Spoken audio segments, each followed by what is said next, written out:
एक ही दिन का टाइम था।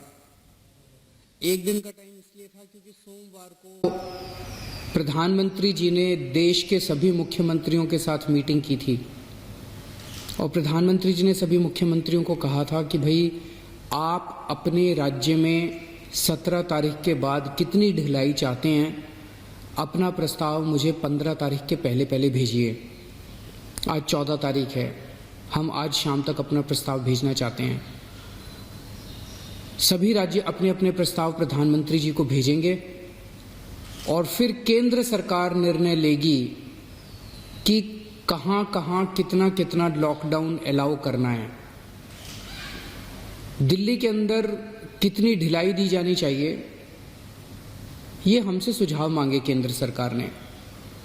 मैंने तय किया कि ये सुझाव किसी एसी कमरे के अंदर बैठ के नहीं होने चाहिए, जनता से पूछना चाहिए, एक्सपर्ट से पूछना चाहिए, डॉक्टर से पूछना चाहिए कि क्या होना चाहिए। इसीलिए मैंने परसों जनता से सुझाव मांगे। 24 घंटे का टाइम था, कल शाम को 5 बजे तक का टाइम था, क्योंकि हमें भी टाइम चाहिए था पढ़ने के लिए। और 24 घंटे में आपको यकीन नहीं होगा जान के कि 4.5 लाख व्हाट्सएप मैसेजेस आए हमारे पास, 10,700 ईमेल आए और 39,000 लोगों ने फोन करके अपने सुझाव दिए। तो मोटे मोटे तौर पे 5 लाख से ज़्यादा सुझाव हमारे पास आए हैं। बहुत अच्छे अच्छे सुझाव लोगों ने भेजे हैं, काफ़ी क्रिएटिव सुझाव लोगों ने भेजे हैं। कुछ एक उसमें से मैं आपको बताना चाहता हूं कि लोग क्या चाहते हैं, दिल्ली के लोग क्या चाहते हैं। क्या स्कूल खुलने चाहिए, कॉलेजेस खुलने चाहिए, एजुकेशनल इंस्टीट्यूशंस खुलने चाहिए। अधिकतर लोगों का कहना है कि अभी नहीं खुलने चाहिए, गर्मियों की छुट्टियों तक बंद रहने चाहिए, उसके बाद सोच सकते हैं। कुछ लोगों ने यह भी कहा कि खुलने चाहिए, लेकिन अधिकतर लोगों ने कहा कि स्कूल, कॉलेज, एजुकेशनल इंस्टीट्यूशंस गर्मी की छुट्टियों तक बंद रहने चाहिए। अधिकतर लोगों का कहना था होटल अभी नहीं खुलने चाहिए, लेकिन रेस्टोरेंट खोल दीजिए, खाने की होम डिलीवरी अलाउ कर दीजिए, टेक अवे अलाउ कर दीजिए कि लोग खरीद के और वहां से चले जाएं, वहां बैठ के ना खाएं। ऐसा कई लोगों का मानना था। लेकिन इस पे लगभग लोगों की सहमति है कि अभी बार्बर की शॉप, नाई की दुकान नहीं खोलने चाहिए, उसमें काफी ज्यादा कांटेक्ट होता है, उससे कोरोना फैलने का डर रहता है। उसी तरह से spa, salon, cinema halls, swimming pools, इसमें अधिकतर लोगों ने कहा कि अभी फिलहाल ये नहीं खुलने चाहिए। लेकिन लोगों ने ये पूछा कि जी ये जो शाम को 7 बजे से सुबह 7 बजे तक आपने कहा है कि लोग अपने घर से बाहर नहीं निकलेंगे, इसका क्या लॉजिक है? कोरोना से इसका क्या लेना देना है? रात के वक्त इसको, शाम के वक्त लोग बाहर नहीं निकलेंगे, इससे क्या लेना देना है इसका कोरोना का? तो लोगों का कहना था कि ये वाली टाइम लिमिट नहीं होनी चाहिए। लेकिन इसके ऊपर सबका कहना है कि अभी बुजुर्गों को घर से नहीं निकलने देना चाहिए। जितने हार्ट पेशेंट्स हैं, दमे के मरीज हैं, शुगर के मरीज हैं, कैंसर वाले हैं, ऐसे लोगों के लिए कोरोना जानलेवा हो जाता है। सबका ये मानना है कि इन लोगों को एहतियात बरतने की ज़रूरत है, इन्हें घर से बाहर नहीं निकलना चाहिए, इन्हें घर के अंदर रहना चाहिए, ज़्यादा से ज़्यादा इनके ऊपर सख्ती होनी चाहिए। प्रेग्नेंट महिलाएं हैं, 10 साल से कम उम्र के बच्चे हैं। और एक चीज़, इस पे लगभग सबकी आम सहमति है कि जितना भी खोला जाए सोशल डिस्टेंसिंग कंपलसरी होनी चाहिए। और कई लोगों ने कहा है कि मास्क न पहनने वालों पे सख्त फाइन लगना चाहिए, उन पे सख्त कार्रवाई होनी चाहिए, मास्क पहनना कंपलसरी होना चाहिए। लोगों ने कहा जी पार्क में जाने की तो इजाज़त होनी चाहिए ताकि सुबह वॉक कर सकें, वॉक करेंगे तो हमारी इम्यूनिटी बढ़ेगी, एक्सरसाइज करेंगे, योगा करेंगे तो हमारी इम्यूनिटी बढ़ेगी। लोगों का ये भी कहना है कई लोगों ने ट्रांसपोर्ट के ऊपर अपने सुझाव दिए हैं। उनका कहना है कि ऑटो रिक्शा और टैक्सी खुलने चाहिए। कुछ लोगों ने कहा कि एक ऑटो रिक्शा में 1 पैसेंजर अलाउड होना चाहिए, टैक्सी में केवल 2 पैसेंजर्स अलाउड होने चाहिए। हर सवारी के बाद वो डिसइंफेक्ट करें।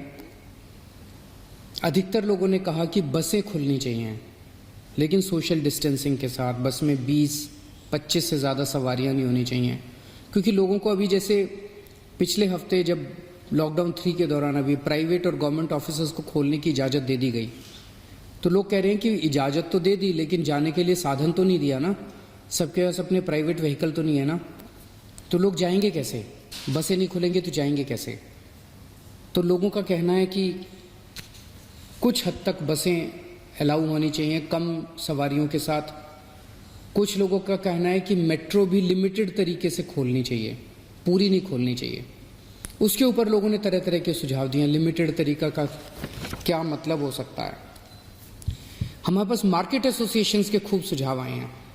कई सारी मार्केट एसोसिएशंस ने सुझाव भेजे हैं, और अधिकतर मार्केट एसोसिएशंस का ये कहना है कि मार्केट और मार्केट कॉम्प्लेक्स खुलने चाहिए। उन्होंने कहा जी ऑड इवन करके खोल दो, एक दिन आधी दुकानें, दूसरे दिन आधी दुकानें। कई लोगों ने कहा कि कई लोगों ने सुझाव दिया कि मॉल्स खुल सकते हैं, 1/3 शॉप्स खोल दो, आधी शॉप्स खोल दो मॉल्स के अंदर, लेकिन शॉपिंग मॉल्स भी धीरे धीरे खुलने की तरफ बढ़ने चाहिए। हमारे पास बहुत सारी इंडस्ट्री एसोसिएशंस के सुझाव आए। इनमें से कई इंडस्ट्री एसोसिएशंस के बाद साथ मार्केट एसोसिएशंस के साथ वीडियो कॉन्फ्रेंस भी हुई। अलग अलग तरह की इंडस्ट्री एसोसिएशंस का कहना है कि इंडस्ट्रियल एरियाज खुलने चाहिए। वैसे तो अभी फिलहाल भी इंडस्ट्रियल एरियाज खुलना अलाउड है। कंस्ट्रक्शन की एक्टिविटीज अभी फिलहाल अलाउड है कि वहीं पे आसपास रहने वाले मजदूर ही अलाउड होने चाहिए, लेकिन उन्होंने कहा कि मजदूर तो दिल्ली में जगह जगह रहते हैं, तो दिल्ली के मजदूर अलाउड हों ऐसी व्यवस्था की जाए। लेकिन कंटेनमेंट जोन में जो रेड जोन्स हैं दिल्ली के अंदर, कंटेनमेंट जोन्स के अंदर किसी भी तरह की एक्टिविटी अलाउ नहीं होनी चाहिए। बहुत अच्छे अच्छे सुझाव हमारे पास आए हैं। 24 मार्च को पूरे देश में लॉकडाउन लगा था, 1.5 महीना हो गया। इस 1.5 महीने के अंदर लगभग सारा देश बंद था, पूरी दिल्ली बंद थी। बंद करना तो आसान था, खोलने में बहुत मेहनत करनी पड़ेगी। अर्थव्यवस्था को खोलने में बहुत मेहनत करनी पड़ेगी, लेकिन मेहनत तो हम लोग करते हैं, सब लोग मेहनत करते हैं। आने वाला समय काफ़ी कठिन समय है। आपके सुझावों के आधार के ऊपर आज शाम को 4 बजे एलजी साहब के साथ हमारी दिल्ली की स्टेट डिज़ास्टर मैनेजमेंट अथॉरिटी की मीटिंग है। आप लोगों ने जितने सुझाव भेजे हैं, इन सभी सुझावों के ऊपर शाम को 4 बजे वाली मीटिंग में चर्चा होगी, और उसके बाद दिल्ली में कितनी ढिलाई दी जाए, हम अपने प्रस्ताव बना के केंद्र सरकार को भेजेंगे। केंद्र सरकार फिर पूरे देश के बारे में निर्णय लेगी कि किस राज्य के अंदर केंद्र सरकार कितनी ढिलाई देने का निर्णय लेती है। इस वक्त पूरे देश के अंदर डिजास्टर मैनेजमेंट एक्ट लागू है, जिसके अंदर केंद्र सरकार को काफ़ी पावर्स हैं कि वो स्टेट गवर्नमेंट्स को सीधे डायरेक्शन देती है कि कौन सी स्टेट गवर्नमेंट को क्या काम करना है। तो जो केंद्र सरकार आदेश देगी अगले 2-3 दिन में हम लोगों को पता चलेगा। उसके आधार पे सोमवार से दिल्ली के अंदर अलग अलग एक्टिविटीज़ शुरू होंगी। जो भी एक्टिविटीज़ शुरू हों, एक चीज़ का ख्याल रखना है, सोशल डिस्टेंसिंग का फॉलो करना है, हमेशा मास्क पहन के घर से बाहर निकलना है, और ख़ास तौर से अपने बुजुर्गों का, प्रेग्नेंट महिलाओं का, और जो कोमोर्बिडिटी वाले लोग हैं उनका ख़ास तौर से ख्याल रखना है।